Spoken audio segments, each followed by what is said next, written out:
Boa noite, meus irmãos e amigos que me ouvem nessa hora.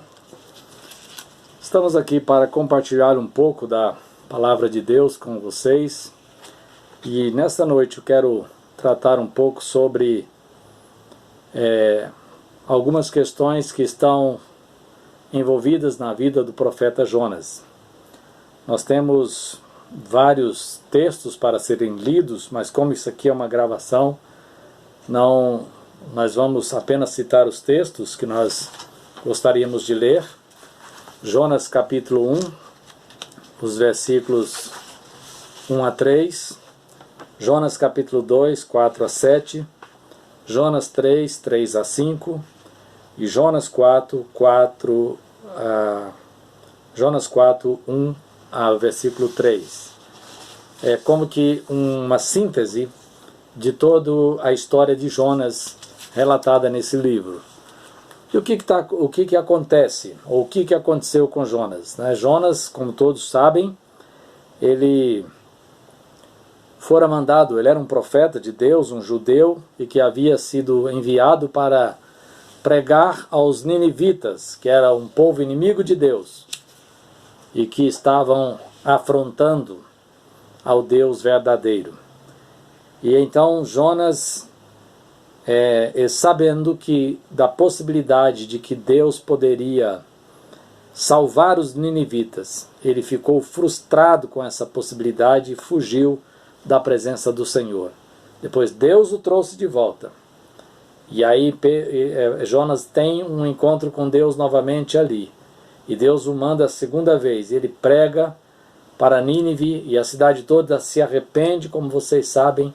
E depois então Jonas foge de novo para fora da cidade e assenta-se debaixo de um pé de zimbro, diz algumas traduções, para ver o que sucederia à cidade, porque ele ficou indignado com a possibilidade de Deus salvar os seus inimigos.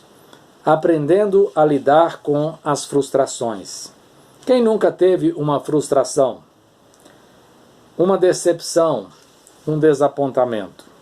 Quem nunca teve, né?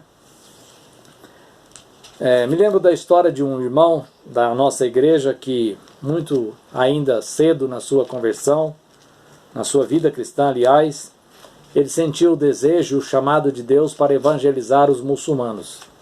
E ele foi compartilhar essa história com os irmãos da igreja, quando fora interpelado por um irmão presbítero mais velho, experimentado, e esse homem ficou indignado com essa ideia. Eu não aceito essa possibilidade de alguém pregar para esse povo inimigo de Deus. Esse povo não merece a salvação. Eles precisam perecer. Palavras do presbítero. Mas graças a Deus que aquele jovem não fora convencido pela indignação daquele irmão e foi pregar aos muçulmanos. E hoje, principalmente aqui na região de Foz do Iguaçu, muitos muçulmanos já se renderam a Jesus Cristo. Na divisa com esses países aqui, Paraguai, Uruguai, existe ali uma colônia de muçulmanos. Pois bem, Jonas, o profeta e servo de Deus, teve também suas frustrações. Só que diferentemente desse senhor, desse presbítero que eu cito, a frustração dele não é com uma pessoa. A frustração de Jonas é com Deus. Aquele homem estava frustrado com a possibilidade de um crente novo abrir mão de toda uma vida para pregar a um povo que ele considerava inimigo. Aqui Jonas está desapontado e frustrado com a possibilidade de Deus salvar um povo inimigo que durante tempo oprimiu o povo de Deus. Nós aprendemos pelo menos quatro lições com essa história, aprendendo a lidar com as frustrações. Primeiro, nós aprendemos que é normal crentes terem frustrações. Todos estamos sujeitos a dias difíceis, frustrações, decepções. Esse velho e experimentado presbítero está frustrado com a ideia de que Deus pode de que Deus poderia, que Deus pode e quer salvar a qualquer um, inclusive os muçulmanos, que é considerado inimigos ferrenhos de Deus. E ele está então frustrado com a ideia deste jovem deixar a sua vida, deixar a sua igreja e ir pregar a esses povos muçulmanos. Muitas vezes também ficamos desapontados, frustrados, porque o fim da história nem sempre é como nós gostaríamos que fosse. O fim da nossa história nem sempre é como nós pintamos essa história. Jonas viveu uma realidade como essa. Ele havia pintado na sua cabeça a possibilidade de que o povo fosse condenado, de que aquele povo inimigo de Deus seria destruído por completo. Jonas então fica triste. Ele está frustrado porque sabia que Deus não iria destruir aquele povo que durante anos afrontara os judeus, caso ele pregasse e esse povo viesse a se arrepender. Jonas não queria ver aquele povo salvo. Jonas não queria ver aquela gente no céu. Ele estava contrariado com Deus. Mas, irmãos, é tão normal sofrer frustrações e desapontamentos que mesmo assim Deus não desiste de nós. Deus não desistiu de Jonas. E Jonas não era exclusividade na Bíblia quanto a ter frustrações. Daí a razão de nós podermos afirmar que é normal crentes terem frustrações. Lembram de Elias? Deus levantou Elias para destruir os profetas de Baal, não somente por isso, mas por várias outras questões também. E Elias, ele fica com um sentimento igual ao nosso, um sentimento de frustração. Principalmente depois dele ter feito fazer descer fogo do céu e destruir o holocausto dos Baalins e os 400 profetas de Baal. E depois então de Acabe tomar conhecimento daquilo que havia se passado e passado essas informações à sua mulher Jezabel, então Elias fica tremendo de medo de uma mulher. Quando as coisas vão bem para nós, é natural ficarmos confiantes quanto ao nosso futuro. Talvez pensemos que tudo vai continuar melhorando e que até os nossos piores problemas finalmente ficarão para trás. E não seria de admirar se Elias estivesse também pensando assim. Mas, meus irmãos, diz a Bíblia em Tiago, capítulo 5, verso 17, que Elias era um homem sujeito às mesmas paixões que nós. Ou seja, ele também estava, como Jonas, sujeito a frustrações. E ele, de fato, ficou frustrado. Os problemas de Elias estavam longe de acabar. Em poucas horas, ele ficaria com tanto medo, tão desanimado, tão frustrado, que desejaria a sua própria morte. Por quê? Diz a palavra de Deus em 1 Reis, capítulo 19, verso 1, Acabe contou então a Jezabel tudo o que Elias tinha feito e tudo sobre como tinha matado todos os profetas à espada. E aí então no verso 2 temos a reação da esposa de Acabe. Jezabel ficou tão furiosa que enviou a seguinte mensagem a Elias: assim façam os deuses e assim lhes acrescentem mais, se nesta hora amanhã eu não fizer a tua alma igual à alma de cada um deles. Ah, meus queridos, isso aqui meteu um medo tremendo em Elias. Deixou ele extremamente desanimado. Deixou ele extremamente frustrado. E depois dele esconder naquela caverna ali, diz a palavra de Deus que a sua frustração foi tão grande que ele desejou a morte para si. Não diferente de Jonas. Jonas também, quando nós lemos no capítulo 4, ele assentou lá fora da cidade para ver que fim Deus daria àquele povo. E ali também ele devido às suas frustrações, os seus desapontamentos, ele desejou para si a própria morte. Jeremias também foi um profeta que viveu de frustrações. E as frustrações de Jeremias não foram poucas, tantas que ele escreveu um livro de lamentações. Olha o que Deus disse quando chamou Jeremias: antes que eu te formasse no ventre, eu te conheci. E antes que saísses da madre, te santifiquei. E as nações te dei por profeta. E estendeu o Senhor a mão, tocou-me na boca e disse-me o Senhor: eis que ponho as minhas palavras na tua boca. Olha, ponho-te neste dia sobre as nações e sobre os reinos, para arrancares e para derribares, e para destruíres, e para arruinares, e também para edificares e para plantares. Jeremias capítulo 1, versículo 5, depois versículo 9 e 10. Quando a gente acompanha a carreira ministerial do profeta Jeremias, a gente percebe que como profeta, a sua vida, o seu ministério, a sua carreira fora aparentemente pouco frutífera. A impressão que se tem ao ler Jeremias é que o seu ministério profético não fora tão produtivo. A Bíblia diz que as pessoas o ignoraram completamente durante 23 anos de pregação. E olha, meus queridos, isso deixa qualquer pregador frustrado. Você está pregando o arrependimento para a salvação, para uma geração, para um povo. E durante 23 anos, as pessoas sequer paravam para ouvi-lo. Ignoravam completamente a sua pregação. A frustração de Jeremias chegou a tal ponto que ele se queixou a Deus dizendo: iludiste-me, ó Senhor. Jeremias capítulo 20, versos 7 a 9. E iludido fiquei, mais forte foste do que eu e prevaleceste.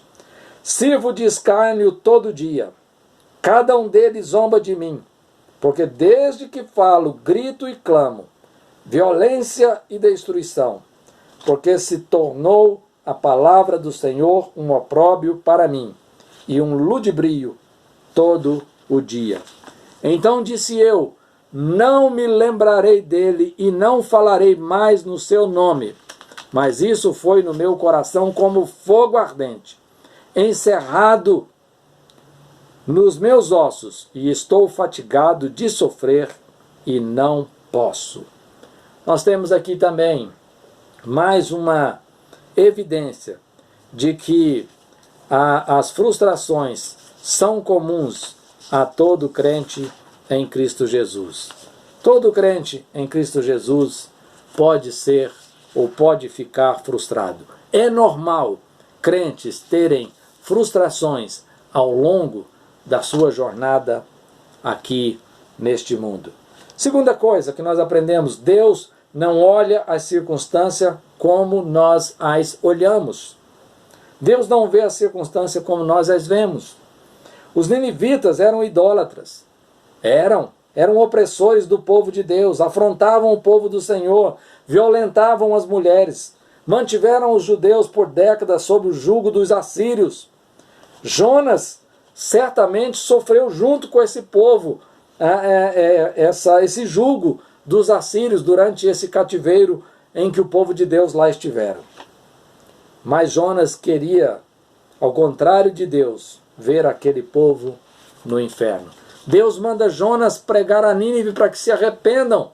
Se vocês não se arrependerem, eu vou destruir vocês.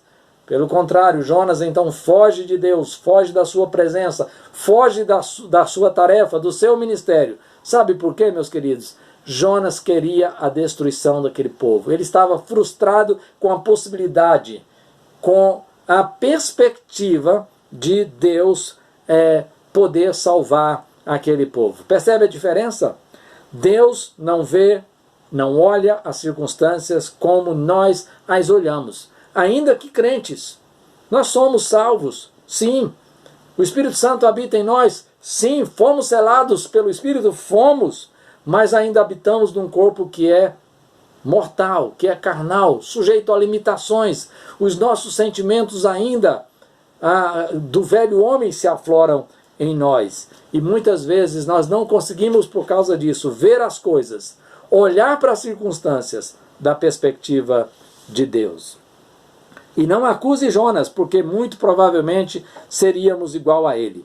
Talvez como o velho presbítero, indignado com aquele jovem por abandonar a sua vida e viver integralmente para propagar o evangelho entre os muçulmanos. Da perspectiva de Jonas, os ninivitas mereciam o inferno. Mas Deus falou para Jonas: prega para esse povo, para que se arrependa, para que se converta, e então eu não vou destruir. Percebam, meus irmãos, o quanto Deus olha as circunstâncias de perspectivas diferentes das quais olhamos. Muitas vezes nós já pregamos o evangelho para alguém torcendo por sua desgraça.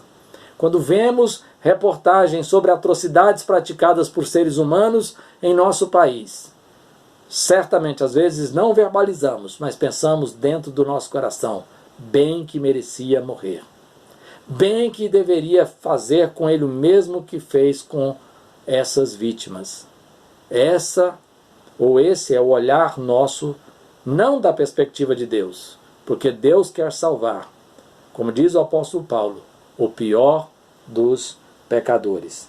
Deus olhando para o povo de Nínive, dizendo: eu vou destruir vocês, mas se vocês se arrependerem, eu os perdoo. Então, meus queridos, a segunda coisa que aprendemos é que Deus não olha a circunstância como nós as olhamos. Terceira coisa, Deus não nos abandona, mesmo com nossa indignação e isolamento. O que aconteceu com Jonas depois da sua pregação? Aliás, quando Deus mandou ele pregar, a primeira coisa que ele fez foi fugir e se isolar da presença de Deus. O que Deus fez? Diz a palavra de Deus: deparou, pois, o Senhor um grande peixe, que tendo tragado a Jonas, depois de 3 dias o vomitou na areia da praia. Ou seja, Deus, apesar da indignação, da frustração e do isolamento de Jonas, Deus, por seu amor e graça, foi atrás de Jonas. E agora o que acontece com Jonas depois que ele prega por o caminho de um dia na cidade de Nínive? Ele foge de novo do meio das pessoas, da presença de Deus, e vai para fora da cidade, fica lá sentado para ver o que haveria de acontecer com aquele povo. Ele fica indignado por causa daquela multidão de convertidos através da sua pregação. Ele ficou indignado e se isolou. Se lermos o capítulo 4, versículo 5 de Jonas, nós vamos ver isso. E o que Deus fez? Deus não abandonou. De novo, Deus foi ter com Jonas. Jonas estava alegre porque uma planta havia nascido e crescido e provocado uma sombra sobre a sua cabeça. Então Deus fez aquela planta murchar, morrer, e ele então de novo começou a murmurar.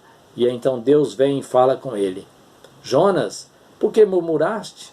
Você não plantou, você não regou, você não fez nada para que essa planta crescesse, produzisse essa sombra, e você agora está indignado e pedindo a morte?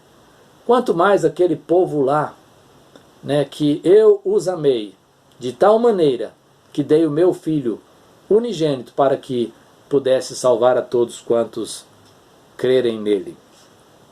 Elias foi a mesma coisa. Depois de receber a notícia de Jezabel, de que ela dentro de poucas horas faria com ele pior do que ele havia feito com os profetas, ele foi e se escondeu numa caverna. Há pouco tempo, há poucas horas antes, muito provavelmente poucas horas, ele havia feito descer fogo do céu e consumir o holocausto e os profetas de Baal. E agora ele fica indignado com a possibilidade de estar só. Se isola e ainda diz: Senhor, só eu fiquei só. O que Deus fez? De novo, Deus, assim como Jonas, foi ter com Elias. 1 Reis capítulo 19, verso 11 disse: Deus lhe disse: sai para fora Jonas está escondido dentro da caverna. Põe-te neste monte perante o Senhor. E eis que passava o Senhor como também um grande e forte vento, que fendia os montes e quebrava as penhas diante do Senhor. Porém o Senhor não estava no vento. E depois do vento um terremoto. Também o Senhor não estava. Depois do terremoto um fogo. Porém também o Senhor não estava. E depois do fogo uma voz mansa e delicada. E sucedeu que, ouvindo Elias, envolveu o seu rosto na sua capa e saiu para fora, e pôs-se à entrada da caverna. E eis que veio a ele uma voz que dizia: que fazes aqui, Elias? E aí no verso 18 do mesmo capítulo: também deixei ficar em Israel 7.000, todos os que não dobraram os joelhos perante Baal, e todos que não beijaram com a sua boca a esse Deus. Deus então vai ter com o profeta Elias, dando a demonstração do seu amor e carinho. Deus não abandona, mesmo quando estamos indignados, frustrados e isolados. E Deus mostra isso para Elias. Ele diz: olha, eu não te deixei só. Também ficaram 7.000 dos que não se dobraram perante Baal. Sabe, irmãos, apesar da nossa frustração, apesar de nossos isolamentos, apesar de nosso desapontamento, Deus não nos abandona.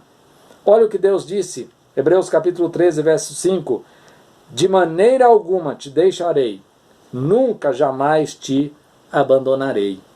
Lembra da promessa de Jesus aos discípulos em Mateus capítulo 28? E eis que estou convosco todos os dias, até a consumação do século. A quarta e última coisa que aprendemos com as frustrações é que a palavra do crente nunca deve ser palavra de destruição, e sim palavra de salvação. O pensamento de Jonas era que, ao pregar para aquela cidade, suas palavras pudessem ser como que uma metralhadora. Todos haveriam de perecer. Mas Deus mostrou ao profeta que, antes de qualquer coisa, uma profecia deve objetivar, levar o povo ao arrependimento. Se você olhar a história dos profetas, você vai perceber que em todo tempo Deus vai anunciando destruição, mas anuncia ao povo a possibilidade do arrependimento para a salvação. Quando Jesus ia passando por Samaria, os samaritanos não queriam receber Jesus. Sabe por quê? Diz a Bíblia que eles não se davam com os judeus. E aí o que acontece em Lucas capítulo 9, versículo 52, Tiago e João, eles tendo ido à frente para os preparativos para Jesus passar por Samaria, e ao verem os discípulos Tiago e João, a rejeição por parte dos samaritanos, eles vão a Jesus e perguntam: Senhor, queres que façamos cair fogo do céu para destruí-los? E aí o que Jesus fez? De novo mostra para eles que as palavras do crente nunca devem ser palavras de destruição, e sim palavras de salvação. Olha só: voltando-se, porém, Jesus para Tiago e João, repreendeu-os e disse: vós não sabeis de que espírito sois, porque o Filho do Homem não veio para destruir as almas dos homens, mas para salvá-las. E foram para outra aldeia. E eu encerro, meus queridos, dizendo que Jesus nos ensina que nós, homens e mulheres de Deus, por essa geração, temos que ter em nossa vida, em nossa boca, em nosso andar, em nosso viver, palavras de salvação e nunca palavra de destruição. Temos aprendido então que em meio às frustrações, a palavra do crente nunca deve ser palavra de destruição, e sim palavra de salvação. Temos aprendido também que Deus não nos abandona, mesmo quando estamos indignados e frustrados. Deus não abandonou Elias, Deus não abandonou Jonas, e Deus não abandonou tantos outros servos que ficaram mencionados na palavra de Deus. E Deus promete não nos abandonar, apesar das nossas frustrações. Aprendemos também que Deus não olha as circunstâncias do modo como olhamos. Deus tem uma perspectiva divina, dos céus, celeste, para olhar as circunstâncias.